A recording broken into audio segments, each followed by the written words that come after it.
എന്തിനാ അത് പറയുന്നത്? എന്തിനാ അങ്ങനെ പറയാനുള്ള പ്രധാനപ്പെട്ട 3 കാരണങ്ങളുണ്ട്. എത്ര കാരണം? എന്ത് പറയാൻ? അൽഹംദുലില്ലാ എന്ന് പറയാൻ 3 കാരണങ്ങളുണ്ട്. ഒന്ന്, രാത്രിയിൽ നന്നായി ഏറ്റവും കുറഞ്ഞത് ഒരു 6 മണിക്കൂറെങ്കിലും ഒരാൾക്ക് കൃത്യമായി ഉറക്കം കിട്ടിയാലേ അവന് അന്നത്തെ പകലിൽ ഉന്മേഷം ഉണ്ടാവും. ഇല്ലെങ്കിൽ പാതിരാ സമയം പകലിരുന്ന് ഉറങ്ങും.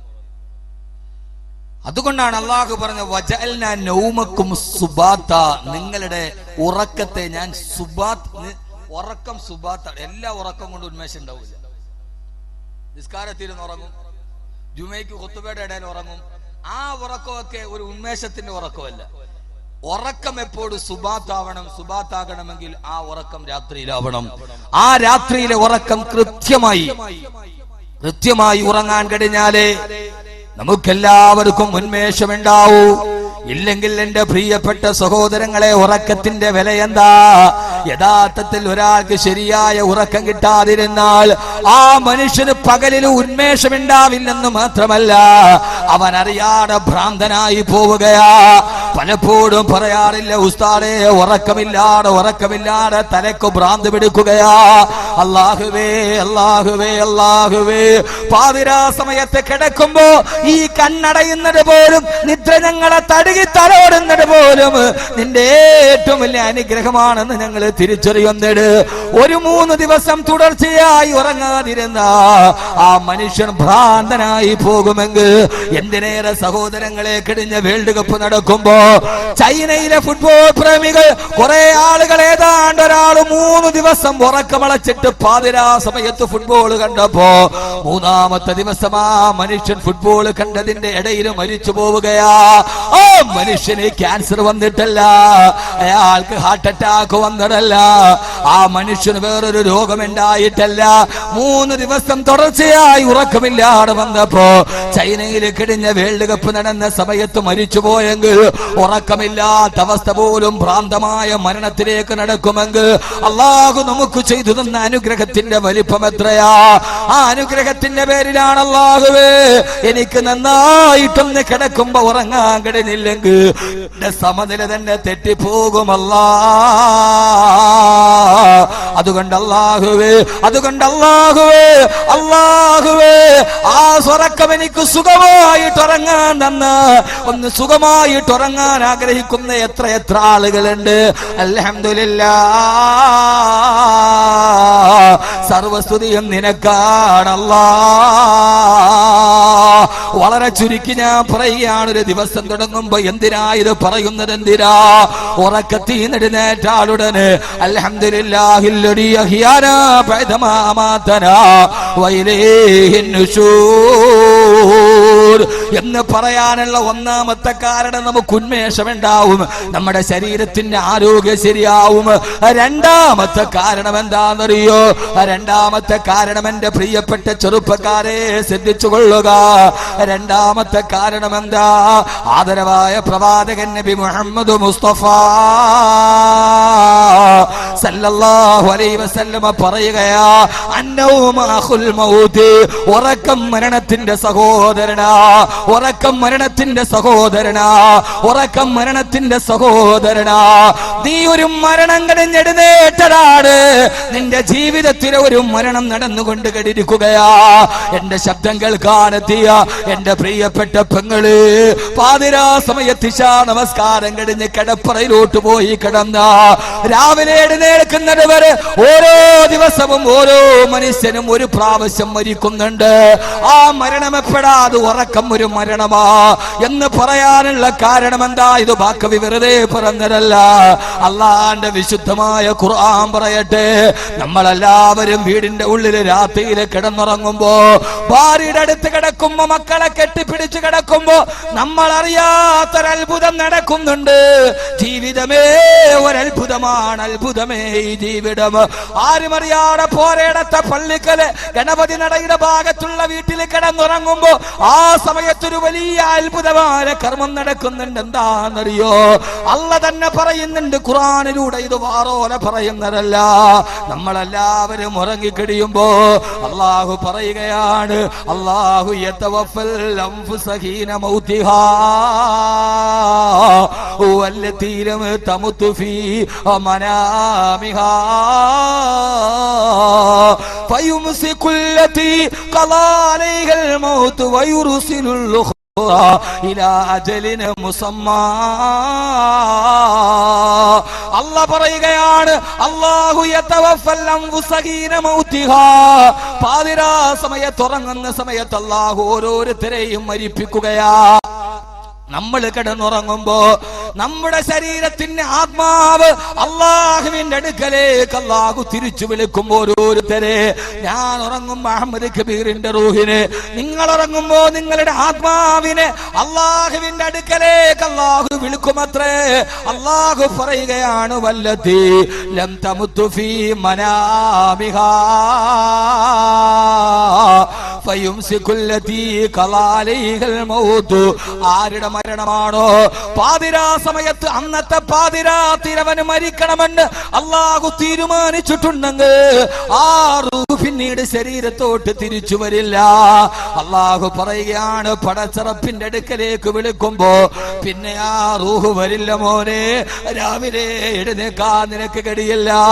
ചില റൂഹുകളെ അള്ളാഹു തിരിച്ചു വിടില്ല, ആ രാത്രിയിൽ തന്നെ മരിപ്പിക്കുകയാ. അതല്ല വയുർസിലുൽ ഉഖ്റാ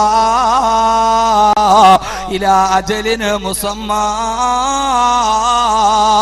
ചില റൂഹുകളെ അല്ലാഹു തിരിച്ചു പറന്നു വിടും. രാവിലെ എഴുന്നേറ്റ് ഒരു പകല് കൂടി നിന്റെ ആയുസ്സിനുണ്ടാവട്ടെ, അന്ന് രാത്രി വീണ്ടും തിരിച്ചു വിളിക്കും.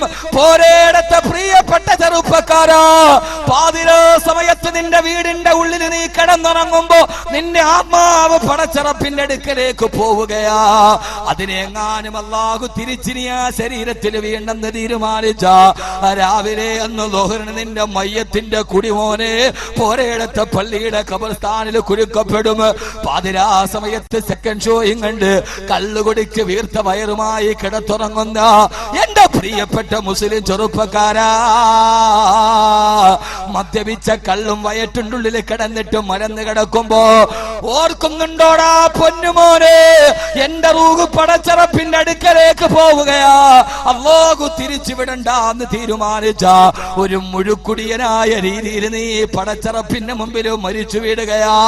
നിന്റെ ഖബറിന്റെ അവസ്ഥ എന്താ? നിന്റെ പരലോകത്തിന്റെ അവസ്ഥ എന്താ? മരണമെന്ന് പറഞ്ഞാൽ അതും ആ ഉറക്കമെന്ന് പറഞ്ഞാൽ അത് മരണത്തിന്റെ സഹോദരനാണെന്ന് ഹബീബായ നബി മുഹമ്മദ് മുസ്തഫ സല്ലല്ലാഹു അലൈഹി വസല്ലമ. വീണ്ടും വിചാരത്തിന് തയ്യാറെടുക്കുക.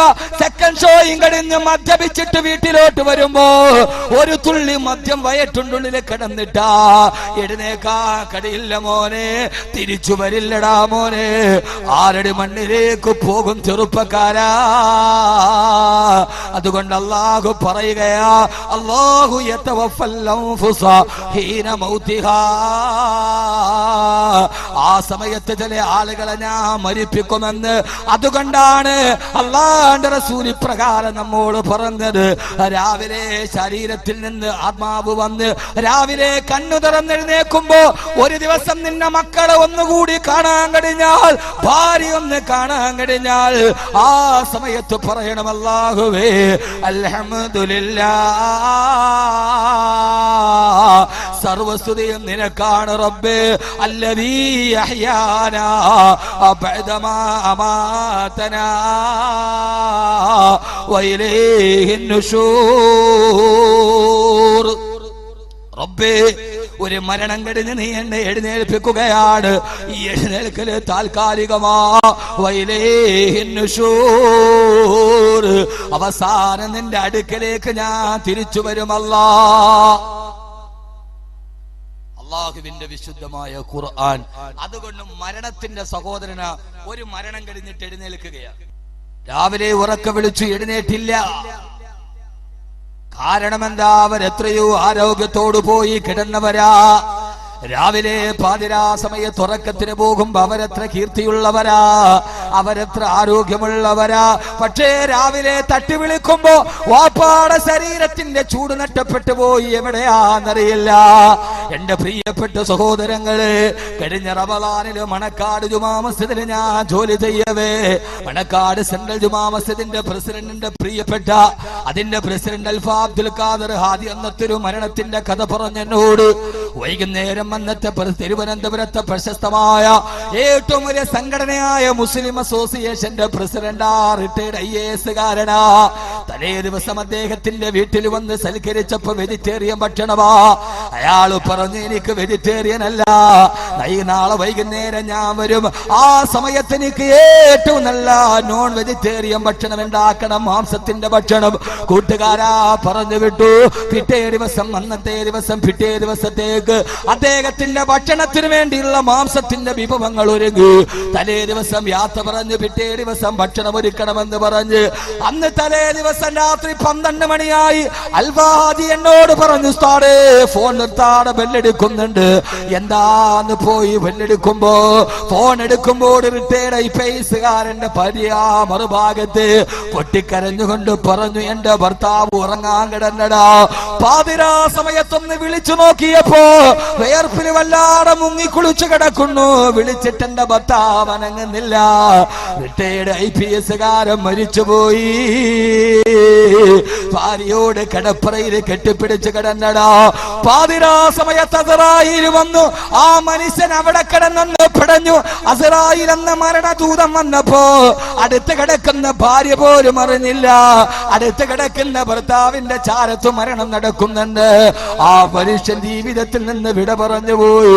പിറ്റേ ദിവസം അദ്ദേഹത്തിന് വേണ്ടി മാംസത്തിന്റെ ഭക്ഷണം ഒരുക്കിയപ്പോ പിറ്റേ ദിവസം അസറായപ്പോ ആ മനുഷ്യന്റെ മാംസപ്പുഴുക്കൾ തിന്നാൻ തുടങ്ങി. പിന്നെ ആ മനുഷ്യനെ കുറിച്ച് യാതൊരു വിധ വിവരവുമില്ല. എന്റെ പ്രിയപ്പെട്ട ചെറുപ്പക്കാരാ, അതുകൊണ്ടാണ് അല്ലാഹുവിന്റെ റസൂല് പറഞ്ഞത്, രാത്രി സമയത്ത് കിടന്നുറങ്ങാൻ പോകുമ്പോ wudu എടുക്കണേ. ആ wudu എടുത്തിട്ട് ഉറങ്ങാൻ നേരത്ത് wudu എടുക്കണേ. എന്നിട്ട് wudu എടുത്തിട്ട് കട്ടിലിൽ പോയിട്ട് ഫാത്തിഹ ഓതണേ. സുബ്ഹാനല്ലാഹ് 33, അൽഹംദുലില്ലാഹ് 33, അല്ലാഹു അക്ബർ 34 പ്രാവശ്യം പറയണേ. എന്നിട്ട് കിബിലയുടെ നേരെ തിരിഞ്ഞു കിടക്കണേ. നീ മരിക്കാൻ പോവുകയാ, നീ മരിക്കാൻ പോവുകയാ. ആ സമയത്ത് പാതിരാത്തിലെങ്ങാനും നിന്റെ റൂഹ് പോയാ അത് വുദൂവോട് കൂടിയായിരിക്കട്ടെ, അത് തസ്ബീഹ് പറഞ്ഞ നാവോട് കൂടെ ആയിരിക്കട്ടെ, അത് നിന്റെ ശുദ്ധിയോട് കൂടെ ആയിരിക്കട്ടെ. ആ സമയത്ത് നിന്റെ റൂഹ് പിടിച്ചാൽ അത് കിബിലയുടെ നേരെ ആയിരിക്കട്ടെ. അതുകൊണ്ടാണ് ഉറക്കത്തിന് ഇത്രയേറെ മര്യാദകൾ പറഞ്ഞത്. ഇതൊന്നും നിസ്സാരമല്ലടാ. ലോകത്തിന്റെ ആഭാസങ്ങൾ മുഴുവനും ചാനലുകളിലൂടെ കണ്ടിട്ട് മരന്ന് കിടന്നുറങ്ങുന്ന അഭിനവകാല മാംസപിണ്ഡങ്ങളായി പോയ എന്റെ പ്രിയപ്പെട്ട മുസ്ലിം കുടുംബമേ, പാതിരാ സമയത്തുറങ്ങുന്ന നേരത്ത്, ആ സമയത്തുറങ്ങുന്ന നേരത്ത് എന്റെ പ്രിയപ്പെട്ട ഉമ്മ, നീ മറന്നു പോയ പാഠമാ. ഇദാ കാന ജുനുഹുൽ ലൈലി ഫകഫൂ സിബിയാനകും വഅഗ്ലികൂ അബ്വാബകും. രാത്രിയായ ഉമ്മ നിന്റെ വീട്ടിലെ മുഴുവൻ പാത്രങ്ങളും മൂടി വെക്കണം, നിന്റെ വാതിലുകളെല്ലാം അടക്കണം. എന്നിട്ട് നിന്റെ മക്കളെ കിടത്തി ഉറക്കണം. ആ മക്കളെ കിടത്തി ഉറക്കുമ്പോ മക്കളുടെ തലയിൽ കൈവച്ചിട്ട് 3 പ്രാവശ്യം ഖുൽ ഹുവല്ലാഹു അഹദ് ഓതണം, ഫാത്തിഹ ഓതണം. എന്നിട്ടേ മക്കളെ കിടത്തി ഉറക്കാവൂ. നാളെ എങ്ങാനും നിന്റെ പൊന്നുമക്കള് കണ്ണു തുറക്കാതെ വന്നാ അവര് സൂറത്തുൽ ഇഖ്ലാസ് ഓതിയ രീതിയിൽ അവരല്ലാഹുവിന്റെ നാമം കേട്ട രീതിയിൽ മരിച്ചു പോകട്ടെ എന്നീ ആദാബുകളും മര്യാദകളും പഠിപ്പിച്ചിരുന്നത് എന്തിനാ? കാലഘട്ടത്തിന്റെ അനുസ്യൂതമായ പരിഷ്കാരത്തിന്റെ പ്രവാഹം വന്നപ്പോ എല്ലാം വലിച്ചെറിഞ്ഞ പെണ്ണ്, എല്ലാം വലിച്ചെറിഞ്ഞ പെണ്ണ് പാതിരാ സമയത്തുറങ്ങാൻ പോകുമ്പോ ആ സമയത്ത് ഐഡിയ സ്റ്റാർ സിംഗർ കണ്ട് നിന്റെ ഒടുക്കത്തെ ഇന്നത്തെ സീരിയൽ കണ്ട് ആ സമയത്ത് നപുംസകത്തെ പോലെ കിടന്നുറങ്ങാനല്ല, ഖുർആനോദി ഒളുവെടുത്ത് കിബിലക്ക് നേരെ അല്ലാഹുവിന്റെ റസൂലിന്റെ പേരിൽ സ്വലാത്ത് ചൊല്ലിയിട്ട് കിടക്കണം. കാരണം മരിക്കാൻ പോവുകയാ. ഒരാള് പറഞ്ഞു നിന്റെ മരണം ഉറപ്പാ, അരമണിക്കൂറിന്റെ ഉള്ളിൽ നീ മരിക്കും.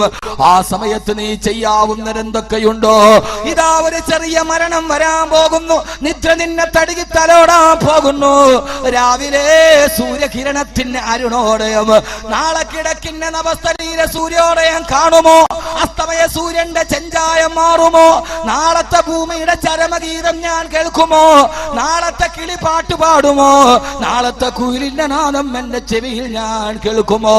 അതല്ല, നാളെ രാവിലെ ഞാൻ കേൾക്കുന്നത് എന്റെ ഭാര്യയുടെ പൊട്ടിക്കരച്ചിലാകുമോ? എന്റെ മക്കളുടെ പൊട്ടിക്കരച്ചിലാകുമോ? ഫനാദാക്കൽ ഹബീബ് ഫലം തുജിബു വഖുർബുക ഫി ദുനിയാ സരീഉൽ ഇജാബതി. അല്ലാഹുവേ അല്ലാഹുവേ അല്ലാഹുവേ, കിടപ്പറയിലേക്ക് ഞാൻ പോവുകയാണ്.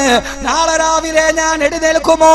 എന്റെ മയ്യത്ത് കട്ടിലിന്റെ പുറകിൽ എന്റെ കൂട്ടുകാർ ഉറക്കെ പറയുമോ? ലാ ഇലാഹ ഇല്ലല്ലാഹ്, ലാ ഇലാഹ ഇല്ലല്ലാഹ്. ഇതെന്റെ അവസാനത്തെ ഉറക്കമോ? ഇതെന്റെ അവസാനത്തെ രാത്രിയോ? നാളെ ആയിരിക്കുമോ എന്റെ മക്കൾ യതീമീങ്ങളാവുന്നത്? വസാറബനൂക ഐതാമൻ സിഗാറാ വാനക യർസകൽ ബഇൽ ജദീദു. അല്ലാഹുവേ അല്ലാഹുവേ, അറിയില്ല എനിക്കത് കൊണ്ട് വളുവെടുത്ത് സലാത്ത് ചൊല്ലി ഇഖ്ലാസ് ചൊല്ലി ഞാൻ കിടക്കുകയാണ്. നാളെ രാവിലെ എഴുന്നേറ്റാൽ അതെന്റെ റബ്ബിന്റെ അനുഗ്രഹമാണ്. അതുകൊണ്ട് 1000 വട്ടം ആവർത്തിച്ചു പറയണം, അൽഹംദുലില്ലാഹ് അല്ലദീ അഹ്യാനാ ബഅദമാ അമാതനാ വഇലൈഹിൻ നുശൂർ.